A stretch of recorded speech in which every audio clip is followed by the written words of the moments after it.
भारत में haunted highways की कहानियां तो बहुत हैं, लेकिन कुछ कहानियां ऐसी होती हैं जो वक्त के साथ एक किंवदंती, एक लेजेंड बन जाती हैं। तो आज हम बात करने वाले हैं राजस्थान की ऐसी ही एक बदनाम सड़क के बारे में। ये कहानी है 5 दोस्तों की, जो निकले तो एक सफर पर थे, लेकिन उस रात उनका सामना हुआ अंधेरे में छुपी एक ऐसी हकीकत से जो किसी भी कल्पना से कहीं ज्यादा डरावनी थी। और जैसा कि हर अच्छी डरावनी कहानी में होता है, इसकी शुरुआत भी एक चेतावनी से होती है। ये सिर्फ शब्द नहीं थे, ये उस आने वाले खतरे का पहला संकेत था। अगर इसे मान लिया जाता तो शायद आगे कुछ होता ही नहीं, लेकिन जैसा कि अक्सर होता है, इस चेतावनी को नजरअंदाज कर दिया गया। 5 दोस्त, काली चौदस का मौका और मंजिल थी राजस्थान का एक मशहूर काली माता मंदिर। सब एक आध्यात्मिक सफर पर निकले थे। माहौल में पूरा जोश था, लेकिन उन्हें जरा भी अंदाजा नहीं था कि ये सफर भक्ति से कहीं ज्यादा भय से भरने वाला है। तो ये है हमारी कहानी के किरदार प्रताप, विक्रम, मनवीर, महेंद्र और सूरज। जा रहे थे भूल भाटा के काली माता मंदिर। अब घर से निकले काफी देर हो चुकी थी और सबको जोरों की भूख भी लगाई थी। तभी उन्हें सड़क के किनारे एक छोटा सा वीरान सा ढाबा दिखा, और बस यहीं से सब कुछ बदलने वाला था। ढाबे पर उनकी मुलाकात हुई वहां के 70 साल के मालिक भानुदास से। खाना परोसते हुए उन्होंने जो कहानी सुनाई, उसने दोस्तों के हंसी मजाक को एक पल में खामोशी में बदल दिया। उन्होंने उस हाईवे के बारे में कुछ ऐसा बताया जो किसी के भी रोंगटे खड़े कर दे। भानुदास ने बताया कि सालों पहले इस जमीन पर काला जादू करने वाले एक कबीले का राज हुआ करता था। एक अंग्रेज अफसर ने धोखे से पूरे कबीले को मरवा दिया और उनकी लाशों के ऊपर से ही ये हाईवे बना दिया। कहते हैं कि अब उस कबीले की अतृप्त आत्माएं बदला लेने के लिए रात में इसी सड़क पर भटकती हैं। और यहाँ कहानी में वो मोड़ आता है जो ऐसी हर लोक कथा में जरूरी होता है, जब आज की सोच पुरानी मान्यताओं से टकराती है। दोस्तों ने भानुदास की बात को एक लोकल अंधविश्वास माना और हंसकर टाल दिया, और वो उसी मनहूस हाईवे पर आगे बढ़ गए, ये सोचकर कि वो इन सब बातों से ऊपर हैं। तो अब हम कहानी के उस हिस्से में पहुंच रहे हैं जहां हंसी मजाक की जगह डर और दहशत ने ले ली। जैसे जैसे उनकी कार आगे बढ़ी, अंधेरे का साया उन पर और भी गहरा होता गया। उस चेतावनी के बावजूद प्रताप ने शराब की बोतल निकाल दी। अब कहते हैं कि ऐसी जगहों पर नशा करना या कोई भी अपवित्र काम करना भटकती आत्माओं को अपनी ओर खींचता है। प्रताप का ये मजाक असल में उन आत्माओं को एक न्योता दे रहा था। कुछ देर बाद कार एक सुनसान जगह पर रुकी। विक्रम को शौच के लिए झाड़ियों में जाना पड़ा। चारों तरफ बस घोर सन्नाटा था, लेकिन ये सन्नाटा ज्यादा देर टिकने वाला नहीं था।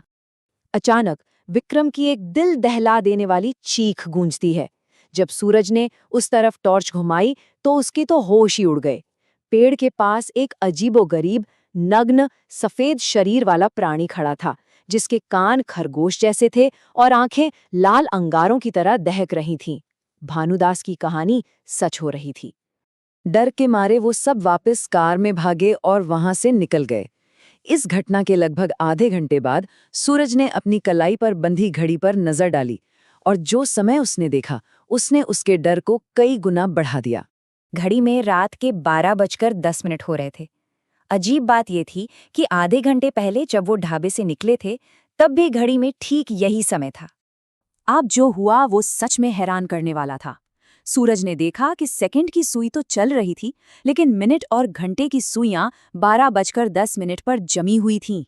उसने मनवीर से फोन में टाइम देखने को कहा, तो उसके फोन में भी 12:10 ही बज रहे थे और समय आगे नहीं बढ़ रहा था।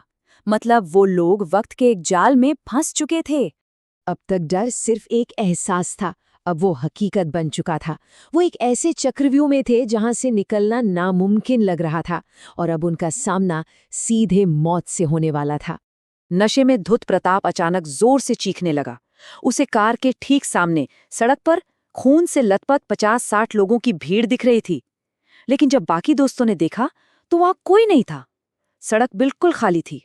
थोड़ी देर बाद उन्हें सड़क के किनारे आग जलती हुई दिखी।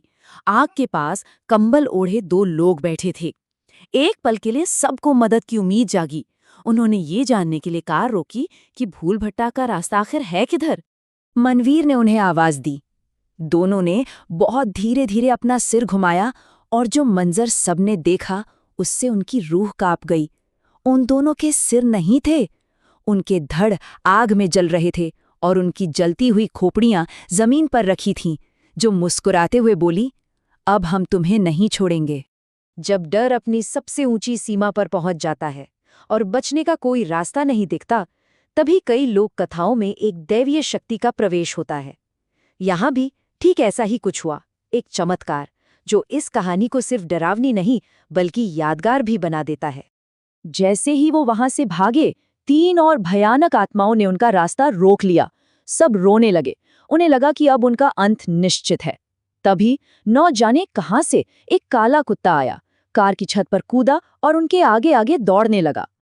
उस काले कुत्ते को देखते ही वो आत्माएं डर कर पीछे हट गईं। कुत्ता 100 की रफ्तार से चल रही कार से भी आगे दौड़ रहा था, जैसे उन्हें रास्ता दिखा रहा हो। और वो तब तक दौड़ता रहा जब तक उन्होंने भूल भटा की सीमा पार नहीं कर ली, और फिर जंगल में कहीं गायब हो गया। जब वो सीमा पार करके सुरक्षित पहुंचे और सूरज ने अपनी घड़ी देखी तो सुबह के 6:30 बज रहे थे। वो 1 घंटे के रास्ते पर पूरे 6 घंटे तक फंसे रहे। रात के 12:10 पर जो दुष्स्वप्न शुरू हुआ था, वो सुबह 6:30 बजे जाके खत्म हुआ।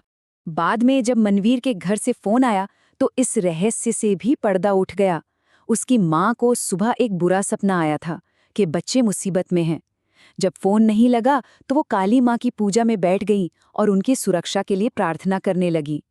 वो काला कुत्ता कोई और नहीं बल्कि माँ काली का भेजा हुआ रक्षक था।